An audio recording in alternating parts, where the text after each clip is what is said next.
Hello friends, मैं आपका दोस्त महेंद्र एक बार फिर आपके साथ एक नए वीडियो को लेकर आ गया हूँ। ये भी हमारा chapter first electric charges and field का पार्ट फोर्थ है और इसके अंदर हम पढ़ने वाले हैं इलेक्ट्रिक डाइपोल के बारे में, जो कि हमारा नेक्स्ट टॉपिक है।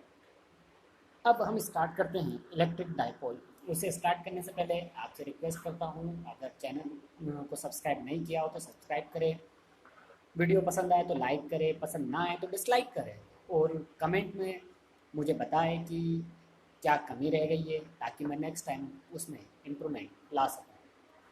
तो इसी के साथ टॉपिक स्टार्ट करते हैं, इलेक्ट्रिक डाइपोल। अब ये इलेक्ट्रिक डाइपोल होता क्या है, तो सीधी सीधी डेफिनेशन में लिखा है, N electric dipole is a separation of positive and negative charges. The simplest example of this is the pair of the electric charges. That means कि electric dipole nothing but it is the pair of the two charges of same magnitude but in opposite sign. That means एक positive और एक negative charge का एक pair है जो कुछ distance पर रखे हैं एक दूसरे से, राइट? उसी को इलेक्ट्रिक डाइपोल बोला जाता है, राइट? मतलब समझने के लिए मैं आपको उसका डायग्राम बताऊंगा, आप आसानी से उसको समझ जाएंगे। तो इलेक्ट्रिक डाइपोल एक वेक्टर क्वांटिटी है जिसको हम पी से डिनोट करते हैं। इलेक्ट्रिक डाइपोल को हम पी से डिनोट करते हैं। P equals to two Q A. Q is the charge and two A is the separation distance between the two charges. वो हमको आगे की स्लाइड में दिखने वाला है और आप देख सकते हैं ये दो चार्जेस है, एक नेगेटिव चार्ज है एक पॉजिटिव चार्ज, और दोनों के बीच की जो डिस्टेंस है उसको 2a बोला जाता है। और ये टोटल पेयर पूरा का पूरा पेयर अपना इलेक्ट्रिक डाइपोल कहलाता है। क्या कहलाएगा ये आपका इलेक्ट्रिक डाइपोल। और इसकी जो डायरेक्शन होती है इलेक्ट्रिक डाइपोल की, ये हमेशा नेगेटिव टू पॉजिटिव, जो कि आपको यहाँ पर शो किया जा रहा है, नेगेटिव टू पॉजिटिव आपकी हमेशा डायरेक्शन होगी। तो यहाँ लिखा है कि an electric dipole is a separation of the positive and negative charges. The simplest example of this is pair of the electric charges of equal magnitude but opposite sign. Same magnitude होना चाहिए और sign opposite होने चाहिए। Separated by some distance, कुछ distance से separate होते हैं।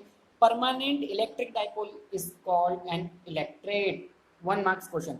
Permanent electric dipole is called an electret. Okay, the SI unit for the electric dipole movement are coulomb metre. आप भी निकाल सकते हो कैसे SI यूनिट निकलेगी, क्योंकि electric dipole P equals to 2QA। 2 तो कांस्टेंट होगा, Q फॉर चार्ज के लिए कूलम, और A हमारी डिस्टेंस है, that means metre. Coulomb metre dimension formula आप खुद इसका बनाएंगे। कूलम को हम किस में मेजर करते हैं और डिस्टेंस को किस में मेजर करते हैं, तो आप डायमेंशन फॉर्मूला इसका खुद से बना के देखिएगा। नेक्स्ट, जैसा कि इस स्लाइड में मैंने आपको एक्सप्लेन कर चुका हूं कि इलेक्ट्रिक डाइपोल क्या होता है, पेयर होता है एक पॉजिटिव और एक negative charges in same magnitude का, जो किसी एक पर्टिकुलर डिस्टेंस से सेपरेट होते हैं। अब हम बात करेंगे कि ये जो इलेक्ट्रिक डाइपोल होता है, जो हमारा इलेक्ट्रिक डाइपोल होता है, इसमें जो इलेक्ट्रिक फील्ड होती है वो किस तरह से काम करती है, किस डायरेक्शन में होती है, क्या मैग्नीट्यूड होता है, तो वो हम दो तरीके से उसको फाइंड आउट करेंगे।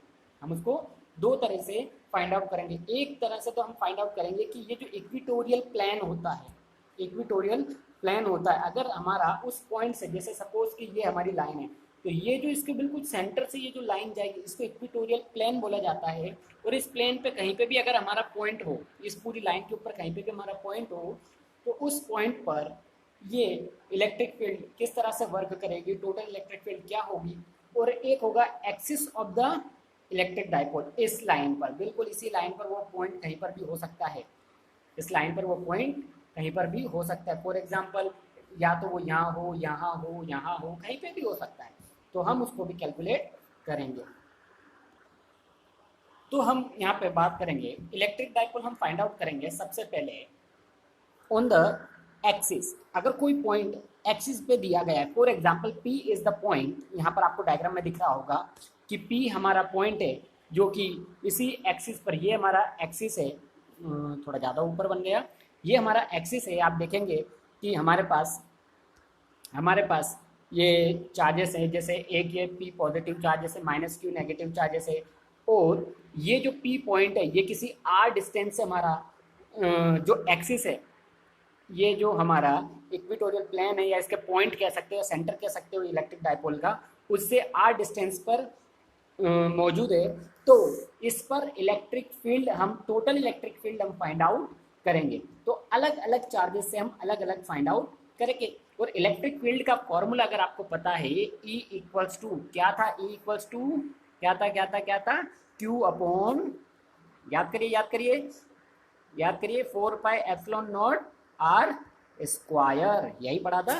नहीं पढ़ा तो एक बार रिवाइज करवा देता हूँ। क्या था, इलेक्ट्रिक फील्ड हमारी directly proportional, sorry, electric field equals to force upon test charge, force upon per unit charge. अब फोर्स का फॉर्मूला क्या था, फोर्स का फॉर्मूला था one one by four pi epsilon not, ये मेन चार्ज और ये हमारा test charge over r square divided by, ये तो फोर्स था, अब नीचे क्या था, टेस्ट चार्ज, तो नीचे टेस्ट चार्ज रख दिया क्यू नोट, क्यू नोट से क्यू नोट कैंसिल आउट हो गया, तो फाइनली क्या बचा, one by four pi epsilon naught Q over r square.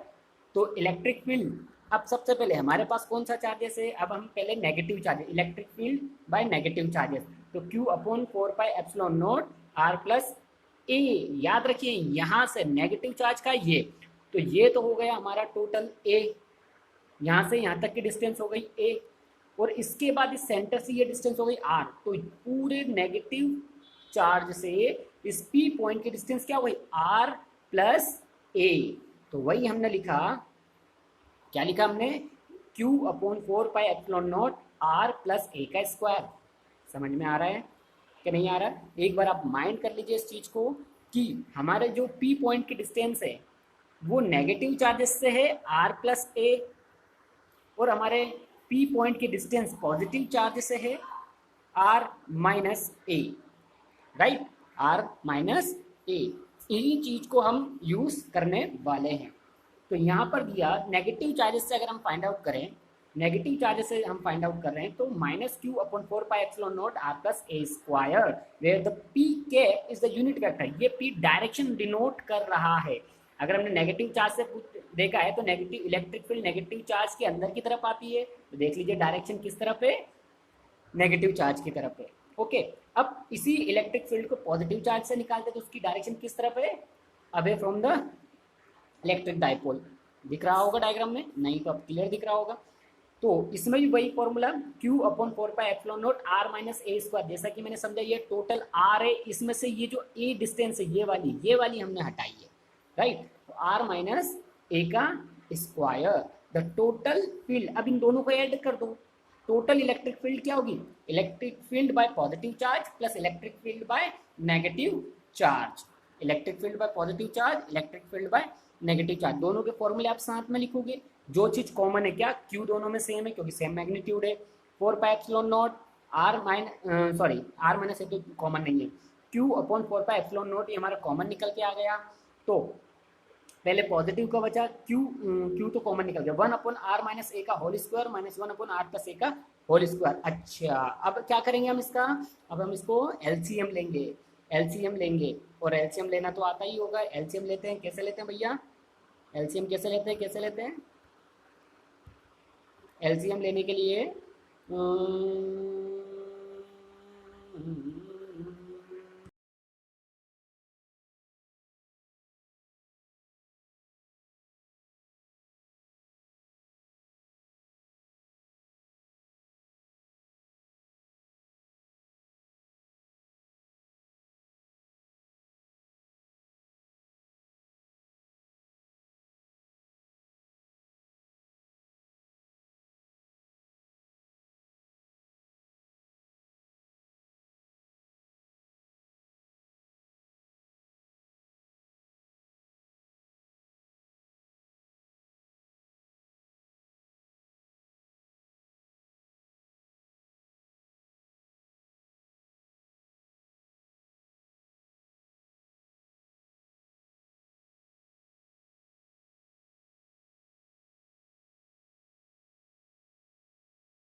तो एलसीएम कैसे लेंगे भैया?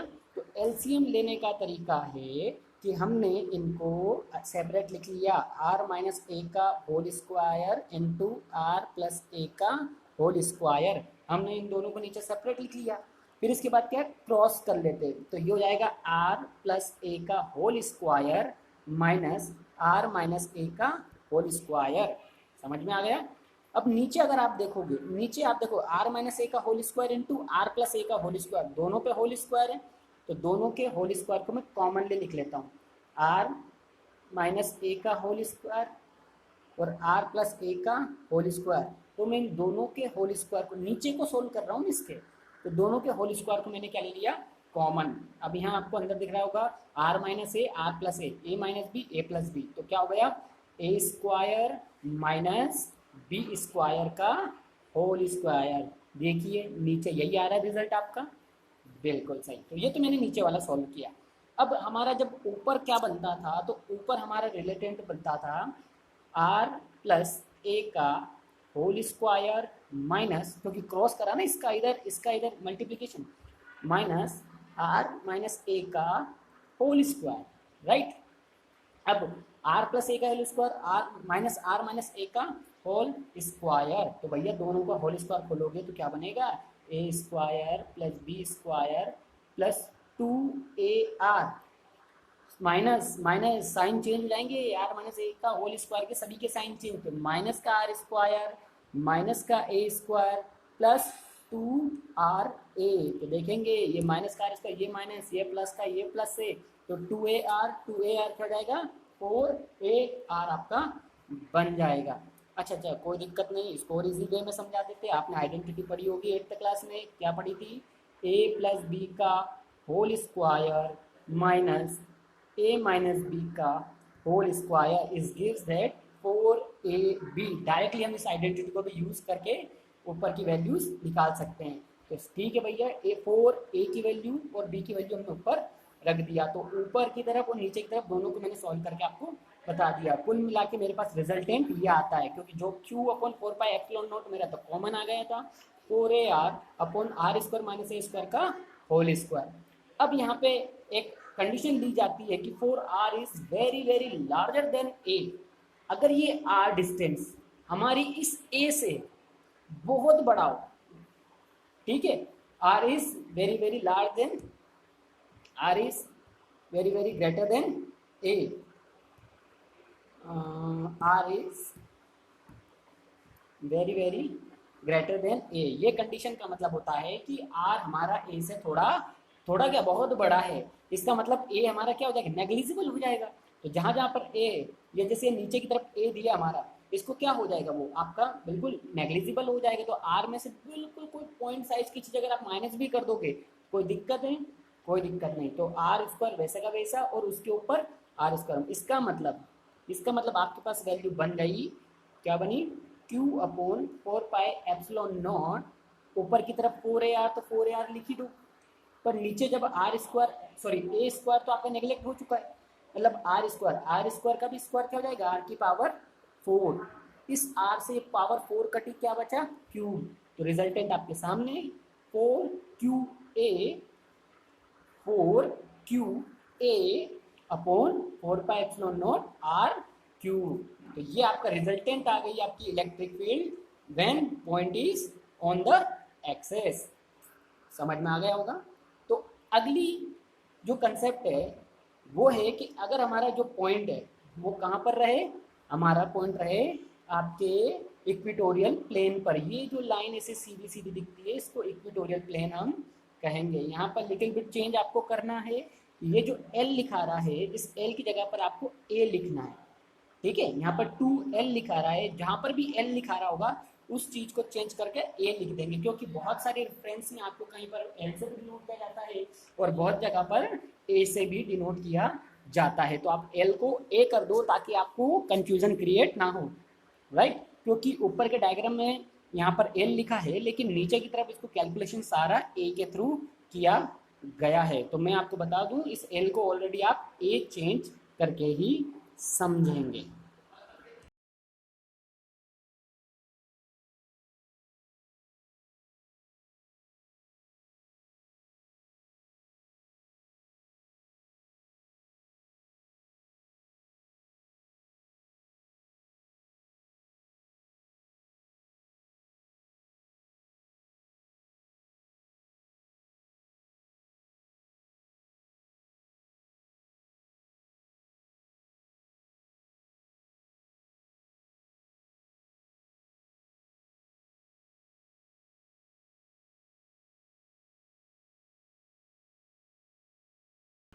तो इस डायग्राम में भी अगर हम ध्यान देंगे कि ये हमारा जो पॉइंट है, ये जो पॉइंट हमारा इस जगह पर है, ये जो हमारा पॉइंट है, ये पॉइंट इस जगह पर है, तो यहाँ पर अगर पॉजिटिव चार्ज से तो उस डायरेक्शन में जाएगी electric field, E1 positive charge से डिनोट की गई, E2 हमारी नीचे की तरफ आएगी क्योंकि नेगेटिव चार्ज है, नेगेटिव चार्ज की तरफ आएगी। तो इन दोनों का जो रिजल्टेंट होता है वो इन दोनों का पैरेललोग्राम लॉ से ये रिजल्टेंट आपका इस तरह से निकल के आएगा, है ना। तो अब क्या है कि जब इनके बीच में ये जो एंगल थीटा है, ये जो एंगल आपका थीटा है, सबसे पहली बात कि ये जो पॉइंट है ये दोनों पॉइंट से इक्वी डिस्टेंस पर होगी, मतलब ये वाली डिस्टेंस ये वाली डिस्टेंस बराबर होगी। तो ये जो ट्राइंगल फॉर्म होता है, ये कौन सा ट्राइंगल बन गया आपका, जब दो साइड इक्वल होते हैं तो ट्राइंगल कौन सा होता है, आइसोसेलेस ट्राइंगल है। इसका मतलब ये दोनों साइड आपकी इक्वल है, तो ये दोनों एंगल भी आपके बराबर होंगे, है ना। तो सपोज दोनों एंगल आपके क्या दे दिए, मान लिया कि दोनों एंगल को हमने थीटा सपोज कर लिया, राइट, थीटा सपोज कर लिया। तब आप देखेंगे कि ये जो आपका क्या बन रहा है जेड, तो ये भी क्या बन जाएगा थीटा, ओके। फिर आप ये देखेंगे कि ये भी आपका थीटा बनेगा, तो वर्टिकली अपोजिट एंगल की वजह से इधर भी थीटा आ गया। आ रहा है समझ में, थोड़ा सा बड़े तौर पे दिखा देता हूँ। आपका डायग्राम इस तरह से मिला है, ओके। ये हमारा ट्राइंगल है, यहाँ पर अगर एंगल थीटा आया तो ये भी एंगल थीटा, तो चलो ये तो मेंशन आपको समझ में आ गया, ओके। ये वाला पॉइंट तो आ गया समझ में।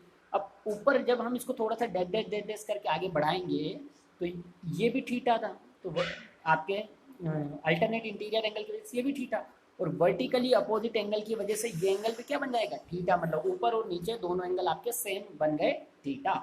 तो अब E1 के भी मैंने कंपोनेंट तोड़े, तो आपको मैंने पहले ही सिखाया हुआ है कि ये जो कंपोनेंट होता है जो हमेशा थीटा के साथ होता है, ये हमेशा E cos थीटा होगा, और जो थीटा के अलग होगा वो E1 sin थीटा होगा। सिमिलरली E2 cos थीटा होगा, और ये वाला E2 sin थीटा होगा। तो हमको तो ये कंपोनेंट इस्तेमाल करना है, E2 cos थीटा। अब हम देखेंगे कि दोनों के रिजल्टेंट वेक्टर सेम डायरेक्शन में आ रहा है आपके, लेकिन आप देखेंगे उसका डायरेक्शन जस्ट अपोजिट है, क्योंकि यहाँ पर जो डाइपोल मूवमेंट का डायरेक्शन वो इस डायरेक्शन में है, और हमारा जो इलेक्ट्रिक फील्ड का डायरेक्शन है वो इस डायरेक्शन में। हमने यही क्यों इस्तेमाल किया, इसका रीज़न है क्योंकि E2 sin थीटा और E1 sin थीटा दोनों एक दूसरे को कैंसिल आउट कर देंगे, तो सिर्फ बचेगा क्या, ये वाला आपका वेक्टर कंपोनेंट ही बचेगा। समझ में आ रहा है, यही वजह है कि E1 cos थीटा और E2 cos थीटा हमने क्यों लिया। चलिए ये तो मैग्नीट्यूड की बात हुई, लेकिन डायरेक्शन आपके इलेक्ट्रिक डायपोल के डायरेक्शन से जस्ट अपोजिट इसका डायरेक्शन है। चलिए तो सबसे पहले अगर हम इस चीज़ को फाइंड आउट करते हैं, electric field for positive charge है Q/4πε0। और हाँ, अब यहाँ के अब डिस्टेंस भी देखते हैं, तो अब आपको ये डिस्टेंस, ये साइड आपकी क्या हो गई, ये टोटल साइड हमारी क्या थी 2a, तो ये भी a हो गई और ये भी a। सपोज ये जो पॉइंट था ये हमारी r डिस्टेंस पर है, तो ये 90 डिग्री हो गया। पाइथागोरस लगाएंगे तो क्या हो जाएगा, r² प्लस a² का अंडर रूट, ये हमारी डिस्टेंस आ गई, ठीक है। अब ये डिस्टेंस आ गई तो यहाँ से यहाँ तक की डिस्टेंस कितनी हो गई, root of a² plus r² plus a²। तो हम यहाँ रखते हैं Q/4πε0 root over r² plus a² का होल स्क्वायर। तो भाई होल स्क्वायर से रूट आपका कैंसिल आउट हो गया, तो इसलिए उन्होंने डायरेक्टली हमने ये इस्तेमाल कर दिया। ऐसा ही नेगेटिव चार्ज के लिए भी हमारा सेम कंटेंट है, ओके। अब इन दोनों को हम प्लस करेंगे, लेकिन साइन यहाँ पर total electric field, sign negative क्यों लिया, क्योंकि इलेक्ट्रिक फील्ड हमारे इलेक्ट्रिक डायपोल से अपोजिट डायरेक्शन में, तो यहाँ से हमने नेगेटिव साइन लिया। तो EQ प्लस मतलब आप देखते हो पॉजिटिव चार्ज से इलेक्ट्रिक फील्ड और नेगेटिव चार्ज से इलेक्ट्रिक फील्ड दोनों को प्लस किया, उन दोनों में कोस थीटा कॉमन था, या मैं इसको बोल दूँ E1 या बोल दूँ इसको E2, जैसा कि मैंने डायग्राम में डिनोट कर रखा है, E1 plus E2 cos theta. तो कॉस थीटा तो मेरा कॉमन हो गया और दोनों की वैल्यू मैंने यहाँ रख दिया। यहाँ समझने वाली बात यह है कि कॉस थीटा की वैल्यू आपको निकालनी पड़ेगी, कॉस थीटा की वैल्यू आपको निकालनी पड़ेगी। तो कॉस थीटा की वैल्यू मैंने कैसे निकाली, आप देखेंगे कॉस थीटा की वैल्यू कैसे निकाली, इस तरह से। ये मेरा एंगल हो गया थीटा, ये मेरा नीचे वाली साइड A थी, ठीक है, और इधर मैंने निकाल चुका हूँ ऑलरेडी r² प्लस a²। और कॉस थीटा क्या होता है, कॉस थीटा होता है बेस अपॉन हाइपोटेनियस। तो बेस फिलहाल मेरा है a और हाइपोटेनियस है मेरा root over r² plus a square, भूलिएगा मत, कॉस थीटा मैंने क्या निकाला, बेस अपॉन हाइपोटेनस से आर स्क्वायर, क्या निकाला क्या निकाला क्या निकाला, r square a upon root over r square plus a square, इस चीज़ को ध्यान में रखिएगा, राइट। ओके, अब यहाँ पे वापस से मैं अपनी कैलकुलेशन पे आता हूँ, तो मेरी कैलकुलेशन में cos थीटा मैंने कॉमन कर दिया, और ऊपर से जो जो इन दोनों फॉर्मूले में जो जो चीज़ें कॉमन थी, क्या थी, Q 4 pi epsilon not common था, वो मैंने कॉमन ले लिया। नीचे क्या बचा, सिर्फ आपका इस तरफ बचा 1 upon r square plus a square, plus इधर भी बचा 1 upon r square plus a square, और क्या चीज़ कॉमन हो गई थी, Q upon 4 pi epsilon naught आपका कॉमन हो चुका था, और साइड में था cos थीटा, क्या था हमारा, cos थीटा। तो सभी की वैल्यू आप रखेंगे, cos थीटा की वैल्यू मैं आपको ऑलरेडी निकाल चुका हूँ, क्या है cos थीटा की, फिर से रिपीट करता हूँ, a upon root over r square plus a square, निकाल के भी बताई थी ना, ठीक है। अब यहाँ देखिए दोनों चीज़ें सेम है, तो इसको ट्वाइस करके लिख सकता हूँ, इसका मतलब फॉर्मूला हो गया 2, इसका मतलब मेरा फॉर्मूला होगा 2QA upon 4 pi epsilon not r square plus a square, और साथ ही साथ cos थीटा की value A upon cos theta की वैल्यू ये A नहीं आएगा, A यहाँ पे नहीं आया, क्यों, कॉमन नहीं आया, A तो इधर से ये उठ के मैंने डायरेक्टली लिख दिया, A upon root over r square plus a square, r square plus a square, r square plus a square यहाँ रूट में है, और r square plus a square यहाँ पर नॉर्मली फॉर्म में जिसकी पावर 1 है। तो ये चीज़ मैं पहले भी सिखा चुका हूँ कि अगर ए लिखा है उसी के साथ मल्टीप्लाई में रूट ऑफ ए होता है, तो ये टोटल हो जाता है ए की पावर 3/2। सर कैसे आ गया, समझाते हैं। ए लिखा है इसका मतलब पावर 1, और एक और ए जिसको रूट में लिखा है, रूट का मतलब होता है पावर 1/2। फिर आपने पढ़ा होगा सर्ट्स एंड इंडाइसेस में x की पावर m इंटू एक्स की power n, that is gives x की पावर m प्लस n। तो सेम a की पावर 1 डॉट a की पावर 1/2 गिव्स a की पावर 1 प्लस 1/2, एक और आधा क्या हो जाता है 3/2, राइट। ऐसा ही हमारे पास लिखा है कि r square plus a square मतलब इसकी पावर 1, और दूसरा r square plus a square जो कि रूट में लिखा है उसकी पावर 1/2, तो दोनों की पावर अगर 1 प्लस 1/2 में प्लस करूंगा तो क्या बन जाएगा 3/2। तो ये देखिए cos थीटा की जगह जो हमने वैल्यू रखी उसकी वजह से मेरा रिजल्टेंट क्या हो गया, रिजल्टेंट इलेक्ट्रिक फील्ड हो गई -2QA upon 4 pi epsilon not r square plus a square की पावर 3/2। अब यहाँ पे भी ये ध्यान देने वाली बात है कि अगर यहाँ पे भी R is very very larger than A, जो हमारा ये पोजीशन है पॉइंट की वो A से बहुत बड़ी हो तो A को नेग्लेक्ट कर दिया जाए, ए स्क्वायर को नेग्लेक्ट कर दिया जाए, तो इलेक्ट्रिक फील्ड क्या बन जाएगी -2QA over 4 pi epsilon not r square और ए स्क्वायर तो आपका नेगलेक्ट हो चुका है और उसकी पावर 3/2, तो 2 से तो 2 कैंसिल आउट हो गया, तो आर की पावर 3। समझ में आ गया, मतलब रिजल्टेंट क्या बनेगा, रिजल्टेंट बनेगा total resultant of electric field in electric dipole equals to minus का 2QA over 4 pi epsilon not r cube. Okay, ठीक है। अब बात करते हैं नेक्स्ट, अब physical significance of electric dipole. अब फिजिकल वर्ल्ड में ये चीज़ें कहाँ देखने को मिलती है, क्या है, तो हम पढ़ लेते हैं। इन मोस्ट मॉलिक्यूल्स, ये मॉलिक्यूलर स्ट्रक्चर पे बात कर रहे हैं हम, क्योंकि चार्ज हमेशा मॉलिक्यूलर स्ट्रक्चर पे ही बात होती है, बहुत ही पॉइंट साइज में हम चले जाते हैं। In the most molecules the centres of the positive charge end of negative charge lie at the same place. ज़्यादातर मॉलिक्यूल्स में जो सेंटर होता है पॉजिटिव और नेगेटिव चार्ज का वो एक ही जगह पर होता है। इसकी वजह से जो डायपोल मोमेंट होता है वो जीरो हो जाता है, क्योंकि उन दोनों के बीच में डिफरेंस ही नहीं है। भाई पॉजिटिव चार्ज और नेगेटिव चार्ज के बीच में अगर गैप ही नहीं है, यहाँ तो गैप है, तो इलेक्ट्रिक डाइपोल बनता है। और अगर गैप नहीं है, एक ही पॉइंट पर दोनों आ जाते हैं, ठीक है, तो क्या हो जाता है, इलेक्ट्रिक डाइपोल मोमेंट जीरो हो जाता है। And the molecules considered as non polar, जब उनके दो पोल ही एडजस्ट नहीं करते तो वो क्या हो जाता है, नॉन पोलर कहलाता है।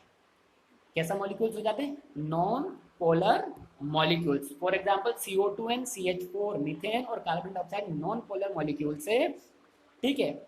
इनमें डाइपोल मोमेंट कब आता है, इनमें डाइपोल मोमेंट आता है जब इनको इलेक्ट्रिक फील्ड में रखा जाए या इनके ऊपर इलेक्ट्रिक फील्ड को अप्लाई करे। सेम चीज in the most molecules of the centre of the negative charge and the positive charge do not coincide, दोनों एक दूसरे के ऊपर नहीं आते, अलग अलग होते हैं, उनके बीच में गैप होता है, कितना ही सही पर गैप होता है। Therefore they have a permanent electric dipole moment, okay, permanent electric dipole even in absence of the electric field. ऊपर वाली कंडीशन में क्या था कि इनका परमानेंट इलेक्ट्रिक डाइपोल मोमेंट नहीं था, लेकिन इनको इलेक्ट्रिक फील्ड में रखा जाता था तो ऐसे मॉलिक्यूल्स फिर इलेक्ट्रिक डाइपोल शो करते थे। लेकिन नीचे वाले मॉलिक्यूल्स जिनमें ऑलरेडी इलेक्ट्रिक डाइपोल मोमेंट होता था, ठीक है, बिना इलेक्ट्रिक फील्ड प्रोवाइड किए गए, ठीक है, वो परमानेंट इलेक्ट्रिक डाइपोल उनका विदाउट इलेक्ट्रिक फील्ड भी रहता था, even in the absence of the electric field. Such molecules are called polar molecules, ऐसे मॉलिक्यूल्स को पोलर मॉलिक्यूल्स कहा जाता है। जैसे एग्जांपल के तौर पे water molecules is the example of the polar molecules. Okay, तो हमारा वीडियो खत्म होता है। Please like, share and subscribe this video. पसंद आए तो लाइक करिए, ना पसंद आए तो डिसलाइक करिए, और इसी तरह मुझे मोटिवेटेड करते रहिए। Thank you so much, God bless you.